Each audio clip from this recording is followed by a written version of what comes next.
Olá, seja bem-vindo ao nosso seminário sobre os desafios éticos a respeito da internet das coisas. O seminário foi elaborado por Felipe Arcanjo, Maria Eduarda, Pamela Lissa e eu, Rafael. Bom, primeiro começamos perguntando o que é IoT. O termo foi introduzido pela primeira vez em 1999 pelo pesquisador britânico Kevin Ashton. A IoT tem como objetivo a fusão de objetos do nosso cotidiano e a rede mundial de computadores, que é a internet. Esses objetos e conectados à internet têm tendência a cada vez aumentar, por assim facilitar a nossa vida. Dessa maneira, o mundo físico e o mundo digital vão se tornar um só, assim se integrando. E isso já acontece, por exemplo, como aparelhos vestíveis. Temos o Google Glass, que é um óculos que imita um smartphone. Você pode ter as informações do seu smartphone na lente do seu óculos, e um smartwatch, que seria um smartphone no seu pulso, em forma de relógio. Assim, essa internet é colocada para a gente de forma muito mais próxima. Já partindo para o funcionamento da IoT, como que funcionam esses dispositivos? Bom, esses dispositivos, eles têm uma coisa em comum, que são uns dispositivos internos chamados de objetos inteligentes, e eles vão tratar dados, e esses dados, né, eles são processados e transmitidos para outros aparelhos que também possuem a tecnologia IoT, por meio de uma rede, que pode ser Wi-Fi, Bluetooth, 4G, 5G, dentre outras. E isso proporciona aos outros objetos inteligentes dados e informações em tempo real, que possibilita, né, inúmeras aplicações da IoT, das mais diversas áreas do conhecimento para facilitar a nossa vida. Assim como tudo na história tem sua linha do tempo, com a IoT não é diferente. A gente pode dividir em passado, presente e futuro. E começando no passado, a gente explica como que foi esse nascimento resumido da internet. Em 1991 foi introduzido a rede mundial da internet, que você basicamente poderia acessar outros sites de diversos locais. Isso é a WWW, que é a World Wide Web. No ano seguinte, teve o lançamento do Earwise, que foi um dos primeiros navegadores com interface gráfica para você poder navegar nessa rede mundial de internet. No ano de 1995, a internet estava totalmente comercializada nos Estados Unidos. Houve um tempo em que a internet era de uso restrito apenas de uso militar e da inteligência dos Estados Unidos, mas com o tempo a população foi aderindo a essa nova tecnologia e finalmente em 1995 estava totalmente comercializada no país. Partindo para o presente, a gente pode citar alguns exemplos de IoT hoje em dia. A gente pode citar o exemplo da casa inteligente, as famosas smart homes. E nisso a gente pode citar um IoT que é muito conhecido, que é a Amazon Alexa, que é basicamente um assistente virtual que pode fazer basicamente muita coisa dentro da sua casa. Se você, por exemplo, tiver uma lâmpada inteligente, você pode pedir para a Alexa acender ou apagar a luz. Ou até mesmo se você tiver um termostato inteligente, você pode falar para a Alexa aumentar ou diminuir a temperatura. Além disso, também temos os dispositivos vestíveis, como o Apple Watch, o Fitbit e o Jawbone, que são acessórios que você pode usar no seu corpo que tem acesso à internet, ou seja, é a tecnologia fazendo parte do nosso corpo humano cada vez mais, né? Temos também as cidades inteligentes, que são cidades cujos governos investem muito em tecnologia para que todos os cidadãos vivam com essa vantagem de acesso à internet, facilitando o dia a dia desses cidadãos. A gente pode citar também os meios de transporte, como, por exemplo, o Tesla, que é um carro totalmente conectado à internet, que você pode, por exemplo, ter o seu carro basicamente no seu celular. Além disso, a gente pode citar o que foi uma grande revolução com a internet, que foram as redes sociais. As redes sociais, basicamente, elas explicitam, elas mostram como evidência como a globalização funciona, porque você em um local pode entrar em contato com alguém de outra cidade, estado ou país, e então isso é basicamente o fenômeno da globalização. Partindo para o futuro, a gente pode analisar o que a gente pode esperar a partir de agora. Em 1991, a gente tinha aproximadamente 6,5 bilhões de devices conectados à internet. Já em 2014, foi para 10 bilhões. E estima-se que em 2022 a gente possa ter 50 bilhões de devices. Não só isso, mas para 2022 a gente pode esperar também uma maior segurança, uma maior proteção de dados, investimentos nessa área de proteção de dados, porque, como todos sabem, o IoT são dispositivos conectados à internet que transmitem e armazenam dados. Então, a proteção de dados é algo importante que, com o tempo, isso vai melhorar e avançar. Além disso, a gente pode ter também o 5G puro no Brasil, porque hoje em dia está tendo discussões ainda sobre o leilão do 5G, mas posteriormente a gente pode ter essa tecnologia por completo no país. Além disso, também podemos ter uma inovação do chip de silício, porque esse chip é muito importante para esses equipamentos de IoT, porque é o chip mais utilizado nesses dispositivos. Não só isso, mas também um avanço na tecnologia IA, como por exemplo a Amazon Alexa, entre outros.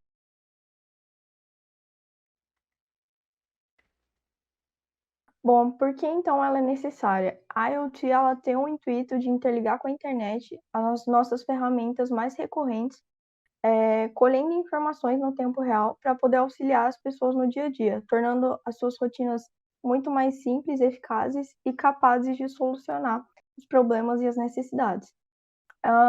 E diante disso, nós podemos notar várias vantagens em relação a isso. Uma delas é que a IoT ela apresenta uma solução em potencial para a melhoria da qualidade de vida da sociedade, favorecendo campos da segurança, economia, educação, saúde e vários outros aspectos do cotidiano.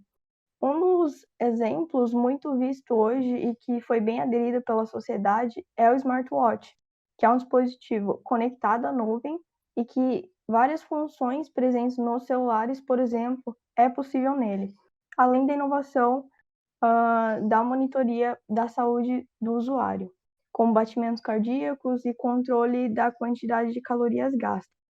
Então, nós vimos que vários dos benefícios estão conectados umas às outras, porque como a IoT ela promove a automação dos objetos, consequentemente ela possibilita maior praticidade para quem o utiliza, o que proporciona assim maior conforto, aumentando a sua produtividade e por consequência a economia de tempo. E muitas empresas ainda relatam que com ela ainda é possível a economia de energia elétrica. Mas apesar de todos esses prós oferecidos por essa tecnologia, os seus pontos negativos também existem, como a falta de acessibilidade, o que envolve alto custo dos aparelhos, que nem sempre é acessível para todo o extrato populacional. E um outro ponto, um dos maiores problemas, são os desafios éticos, que inclusive é o núcleo do trabalho aqui em questão e que serão mais aprofundados nos próximos slides.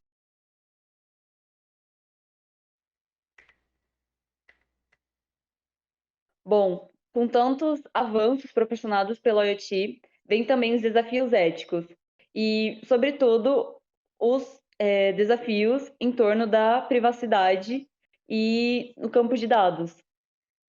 Como assim? Quando você se inscreve em algum site, vamos dizer, Facebook, Instagram, você coloca seus dados lá. E isso é armazenado em uma nuvem.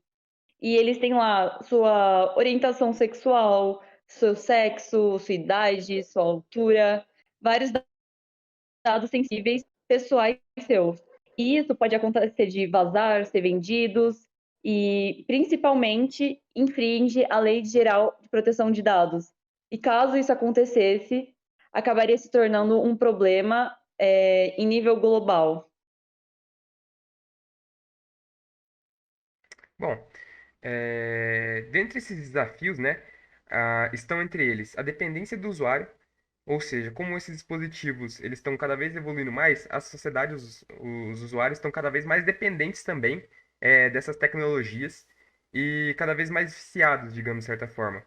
Junto com isso também vem a questão da dispersão, que é uma enorme dificuldade, né, em rastrear esses dispositivos, identificar o rastreador de serviço do IoT, porque, como o próprio Felipe já disse, são cerca de 50 bilhões de devices previstos para o próximo ano, Então, essa quantidade de aparelhos, eles também são conectados à rede, portanto, deveriam ter uma identificação e também, né, dentre outras coisas. E isso é o que dificulta, por esses dispositivos estarem localizados em diversos países e desses diversos países também muitos dados são coletados e por aí vai. Também temos os problemas dos novos modelos de negócio, né? Como o uso da IoT vai exigir uma criação, né, de novos modelos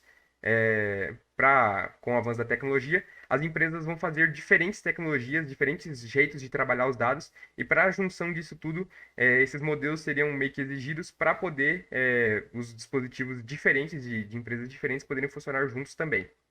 Também temos a questão da identidade, porque cada um desses bilhões, né, de dispositivos da IoT, eles vão precisar de uma identificação própria para se conectar à rede e isso pode acarretar em diversos problemas relacionados à identidade, como, por exemplo, o dono do dispositivo ou quem está fazendo de fato o uso do dispositivo e por aí vai. Além disso, podemos citar também uma exposição excessiva, porque o IoT em si é uma tecnologia que está sempre conectada à internet. Então, os dados são passados e armazenados, e isso são muitos dados, por isso que são conhecidos como Big Data. E esses dados geralmente atraem os hackers para os famosos ataques hackers e os vazamentos. Então, é importante avançar nessa questão de segurança da informação, para que os dados não vazem, protegendo o usuário. Não só isso, mas também nós temos o comportamento autônomo inesperado. O que é isso? Os bilhões de dispositivos de IoT, juntamente com outros dispositivos e sensores, poderão formar uma rede híbrida e interconectada, que poderá interferir nas ações humanas, gerando comportamentos ambíguos e de difícil compreensão pelo usuário. Não só isso, mas também temos a questão da governança, porque um número considerável de roteadores, switches e informações tornará a troca de dados cada vez mais rápida e barata, dificultando o monitoramento e controle da IoT, sobretudo diante do princípio da accountability.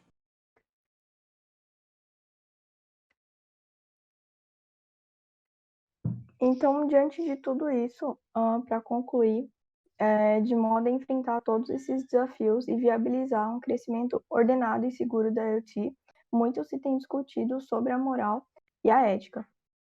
Ou seja, né, é importante estipular padrões mínimos de comportamento social para a utilização dessa tecnologia, especialmente no que diz respeito à privacidade, acessibilidade e integridade das informações. As maiores preocupações, considerando essa hiperconectividade proporcionada pela internet das coisas, referem-se à identificação correta do titular e à obtenção da autorização para o tratamento dos dados, assim como a imposição de limites na coleta de informações, com a definição do que deve ser conceituado dado público ou privado. O ideal é que essas diretrizes mínimas sejam aplicadas o mais rápido possível para que a IoT se desenvolva em um ambiente estruturado e saudável, que permita essa exploração de todas as suas potencialidades, mas sempre com olhos voltados para a premissa maior de preservação dos direitos dos usuários. Ainda mais com esse dinamismo da internet e a velocidade com que as mudanças ocorrem no mundo digital, sendo que as regulamentações jurídicas serão mais exigidas, construindo seus princípios tradicionais, levando ao surgimento de novos paradigmas para que possam melhor amparar essa nova realidade. Bom, esse foi o nosso seminário. Aqui estão as nossas referências e muito obrigado por assistir.